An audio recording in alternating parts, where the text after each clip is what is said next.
Hey guys, BTR Plumbing here, and today I'm here with my 1992 Kilgore Argus toilet on the flushometer setup. So obviously this is a commercial toilet. This is basically just, I guess you could say it's a Kilgore Apex on flushometer basically. So this toilet is actually really cool. I have two Kilgore Argus toilets now. I have this, which is the 90s generation, and then I also have, I think it was 70s is what it was, and it has two siphon jets. So this is obviously the much newer version, but it's still very cool. And I think they only made like 3 or 4 versions of the Kilgore Argus. It came with a church seat, which is actually in really good shape, and I'm pretty sure all these little spots here will just wipe off. Yeah, it cleans up really nicely, and that's one thing I like about these seats, especially the commercial ones, is they clean up very nicely. So it almost looks brand new. Obviously, I don't think this is the original seat, and another reason I believe that is because, one, this thing looks way too new, and two, it's got scratch marks here and there where it looks like they cut off the old seat. I did get this at an abandoned elementary school, the same place I got this standard Madeira and this Crane Santon. So overall, this toilet is in actually really good shape. It does have a little bit of dirt, but there really isn't any major damage. The only major damage, I guess, is all those scuff marks where it was scratched, but that should actually come off pretty nicely with a pumice stone. I do have it on 3.5, and I will also switch it to 1.6 about halfway through the video, just to show y'all how well it does, because it actually flushes really well on just 1.6, and there is no branding on the back there, but clearly this is a Kilgore, and this is a front fed siphon jet toilet too, but the pressure is turned all the way up, or at least it should be. Let me check just to make sure. Let's see here. I do not want that to fall in the toilet. It'll either scratch or break it. Okay, yeah, the pressure is turned all the way up, so I will give you all a flush. Here we go.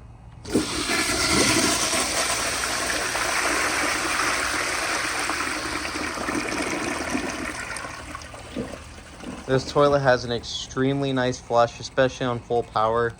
It almost goes over the rim, but when I plug the siphon jet, it floods everywhere. And maybe I'll do that at the end of the video just to show y'all, because it's kind of interesting. And again, I do apologize about the cloudy water. I really don't know how to prevent it, but I don't think it has anything to do with the water itself, because when I set up my residential toilets, the water, when it fills up the tank, never turns this color. So I don't know if it just has something to do with the high pressure or what, but maybe I'll get a water softener and try to put it on there or something. I really don't know, but here is another flush.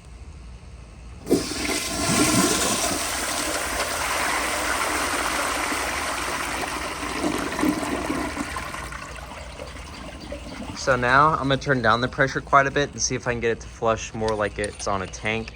And I definitely will try to make a video of this flushing on a tank, just to see. Obviously, it'll probably perform just as well as it would on flushometer, and I think it'll flush just exactly how it would on tank. So I turned down the pressure quite a bit. Let's see how this flushes now. Sometimes, for some reason, because of the high pressure, it gets stuck. I kind of have to slap the handle, but unless I turned it all the way off, I didn't.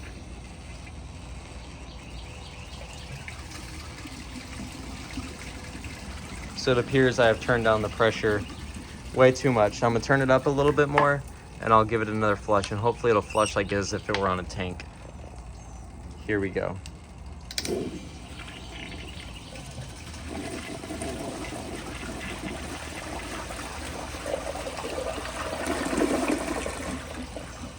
So my guess is that's about how it would flush on a tank.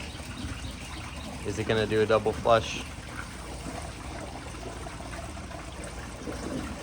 Almost. Let me turn it up just a tad bit more and flush it again and see if it'll flush more like it's on a tank, because at first the flush is very weak. So let's give this a try. Here we go.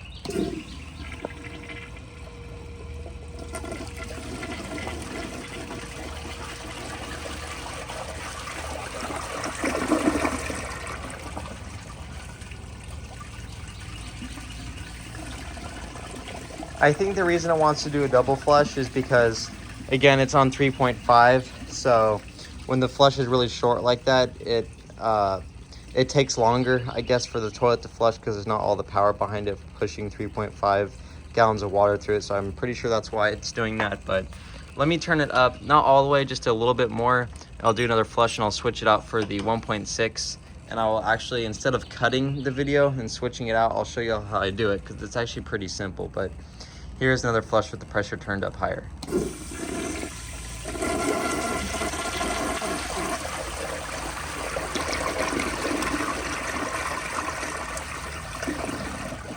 I honestly like this flush a lot more than on full pressure, but now let me just show y'all what I do. So instead of changing out the whole diaphragm, I change out that little black piece right there.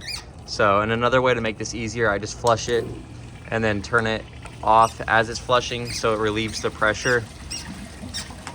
And that way there's no pressure built up in the body of the flushometer, so I can actually take this off. And normally you can hand tighten it, but I just give it a good turn when I tighten it up just to make sure it doesn't leak. But you really don't have to tighten these things down that much at all for them to not leak, which is cool. So what I figured out, instead of switching out the entire diaphragm in the flushometer, I found it easier to just take out this middle piece. So this is obviously the 3.5.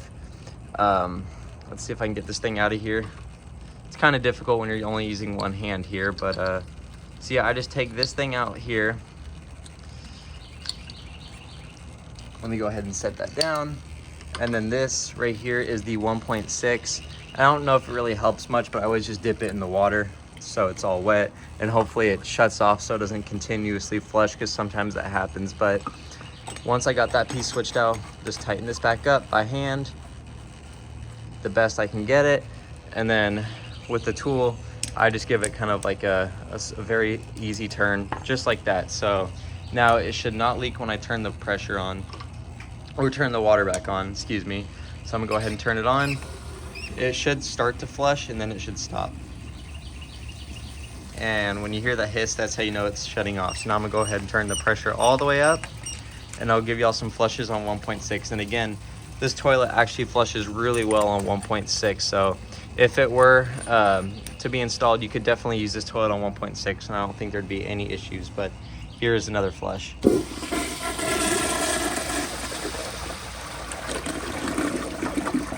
See, like I said, it's not as powerful, but it still actually has a really nice flush for a 1.6. So now I'll do another flush at this angle. Here we go.